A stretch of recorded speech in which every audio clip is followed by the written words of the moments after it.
So hello, hi, I'm Ruth and I'm going to be trying to make a super spelt organic spelt bread with walnut and raisins in this month's magazine of the Health Store magazine, sponsored by Sharp & Park, who produce the organic spelt flour whole grain that I'm going to use in this recipe.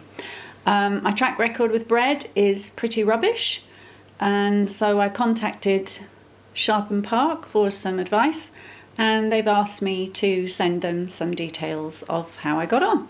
So let's try and see what we can do. Speak to you soon. So here I am with my Sharp & Park whole grain spelt flour, and we're going to try this wonderful recipe. Keep you posted. So just to let you know, this organic spelt bread with walnut and raisins, 25 grams of dried yeast, 500 grams of spelt flour, whole grain, 600 mils of warm water, 12 grams of salt, 75 grams of walnut pieces, 75 grams of raisins. And I've got them all ready. And next thing is we're going to put the dough hook on the mixer and pop the stuff in there.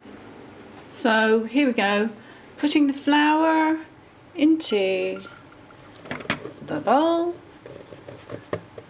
and now I'm just going to go and make the yeast with the lukewarm water. So mixing the 25 grams of yeast, 300 mils of lukewarm water, room temperature water.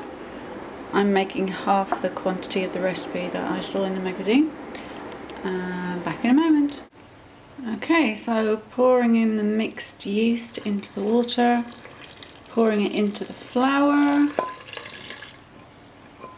and it says put it on a slow speed for 3 minutes on the slow speed. Okay, 3 minutes are up, and now the recipe says that I need to add the salt. So 12 grams of salt seems like a lot. Next time I might use low salt or something. So that's going in. Let me see. Add the salt, yeah. Whoops. Hold the line cooler. Okay, so salt going in.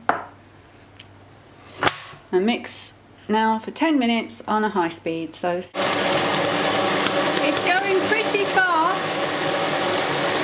I've got it on number 6, just below the maximum, and we've still got 8 minutes to go. 10 minutes are up, and my mixer has managed to do almost a 360-degree turn. Whew, that was hard work for it. Okay, now I'm going to take it out the mixer off the dough hook and place it on a baking sheet, a baking tray. Put a cloth over the top and stick it in a warm place for 30 minutes. So it's a bit gloopy. I'm not sure it's meant to be this runny. And I'm just going to put it out onto the tray and then stick it in a warm place. So forgot to put my raisins and my nuts in, so I've had to put it back in the bowl, and we have to mix it for 1 more minute. So here we are. You can now see the nuts and the raisins have been added. It was mixed for another minute. Now I'm going to take it out and pop it on the tray. It looks like this. It's quite gooey. And I'm going to cover it with a cloth and put it in a warm place for 30 minutes. Okay, so the bread's now had 30 minutes in the oven covered with a cloth, and yeah, okay? Yep. So now we're taking the cloth off. Oh wow. I'm a bit stuck to the cloth, don't know if that's going to happen. And then it says pull the dough into the center to form a ball, and then re-roll into an oval loaf shape. Ooh, this is going to get really messy. I'm just going to put a tiny bit of oil on my hands. I read that somewhere the other day. So pulling it into centre, form ball. Wow. Ball. Okay. And then re-roll into an oval loaf shape. Okay, so oval loaf shape, here we come.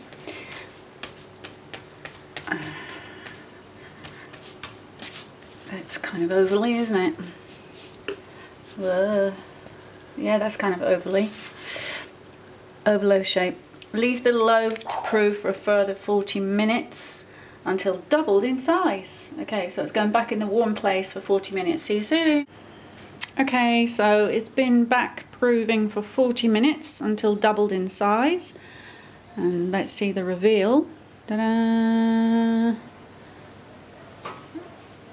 Okay, so double in size. Well, it's spread out.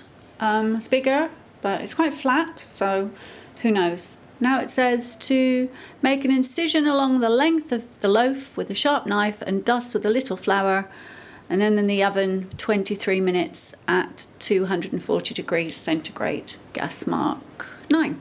So let's do that and I'll be back here with the result. Okay, so the moment of truth. The oven is beeping. Let's see. Turn that off, that's annoying.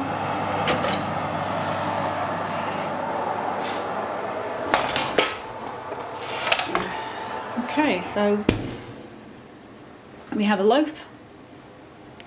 Doesn't quite look like the one in the picture, but we'll let it cool and we'll speak later when we're having it. So guys, here is the loaf. I followed the directions to the letter.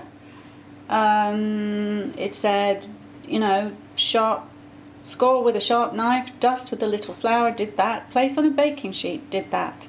But now I can't get it off the baking sheet. Okay, so we can see that it's out of the oven. I can't get it off the baking tray. So I think some more instructions are needed on the instructions. Like I said at the beginning, I haven't had a great track record with bread, and I'm beginning to think this might be history repeating itself. But we're going to have a taste together soon, and you never know, it might be beautiful, although it looks a bit, I don't know, what does it look like? Could be worse, I suppose. Still quite hot. Put it on a baking tray for a while and then we'll have a tasting session. Okay, see you soon. So guys, here is the finished loaf upside down.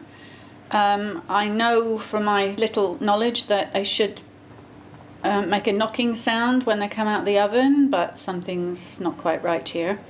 But it still might taste good, but I really would like some feedback to know where I've gone wrong. So here's the finished article. The picture on the left is how it's supposed to look. The picture on the right is how it looks. I'm just going to turn it over. Oh, be okay if you came across a burglar. And as you can see, it's quite soft and squidgy on the bottom. It doesn't knock like a piece of bread should, I believe. And so, yeah, what to do? So, Sharpen Park. I've tried. I think I failed.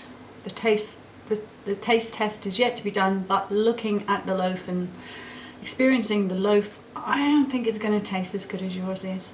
So I followed your instructions. I've never had great experience with bread, and I thought today might prove a difference, but unfortunately I need your help. So maybe, I don't know, a great idea, invite me to Sharpen Park, show me around, teach me how to make the bread. That would be cool. In the meantime, I'm sending it on YouTube and I'll let you have a look and see what your advice is. Thank you for listening and hope you've enjoyed my story. I've actually quite enjoyed doing this afternoon, and next time hopefully it will come out a little bit different. Au revoir. Okay, so we have some butter. We have what we don't have is any real butter. which I think would probably be best for this. Yeah, we have sunflower spread. Yeah.